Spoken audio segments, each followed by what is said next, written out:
And I think both you and Haley Barbour, and I think Mike Pence may have even said this about telling Republicans you have to be focused on the election in front of you. Exactly. Not the next one after that. Exactly. Not the next one after that. Do you think that Republicans, and this gets back to being an establishment event here, do you think Republicans are really tooling up for the midterm elections? And do you think that they've learned the lesson from the last two congressional elections where they got walloped? I think that the Republicans are tooling up for the midterm elections.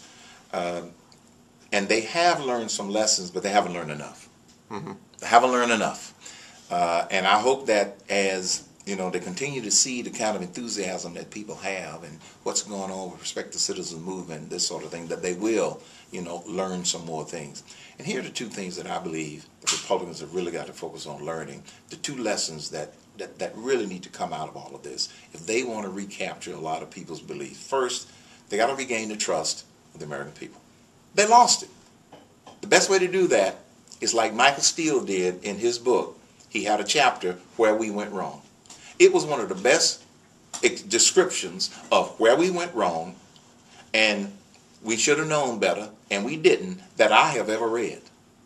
But not enough Republicans say it often enough. Mm-hmm. They got to regain the trust. The way you regain somebody's trust is the first thing you say is, I'm sorry. And not enough of them are saying that. Michael Steele has said it, and he's still getting beat up. Okay? Yeah. He's still getting beat up for a whole lot of other different reasons. The second thing, they've got to do a better job. And I've been saying this for 15 years. Sharpen your message. It's not enough to just say what's wrong with the other party. It's not just enough to say what's wrong with the other candidate. You've got to say, here are the solutions that I put on the table. And know they're going to get shot at. But Republicans sometimes are reluctant to put a solution on the table. They want to put an ideology on the table. We need to stop the spending. Thank you. All right. Now, how do you propose we do that, genius? Yeah, it's a chapter title. It's a chapter title. It's not a plan. It's not a plan, all right?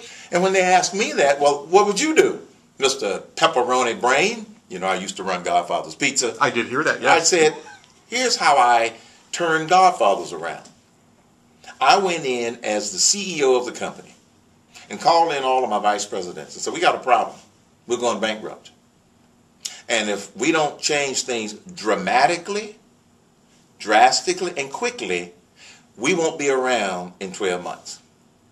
So I'm issuing an executive CEO edict. Every department will cut its budget by 20%. You will cut your budget by 20%.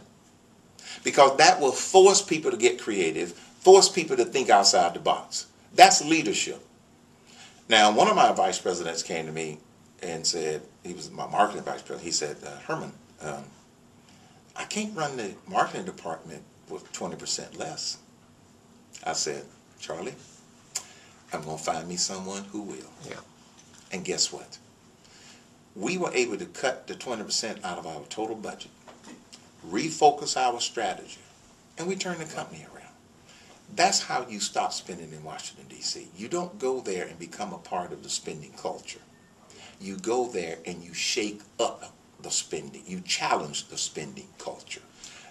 Okay, so that being said, you're here at the Southern Republican Leadership Conference. Yes. Do you think that the current leadership, which has held the line pretty well in terms of vote whipping in this past Congress, do you think that the current leadership needs to be changed in order to get out of that culture of spending? In Washington, D.C.? In Washington, D.C., yeah. Absolutely. In 2008, December 2008, President Obama made a statement which was, deficits don't matter. That was the worst thing that he could possibly say. But you know what's even sadder? I think he really believes it. Deficits don't matter.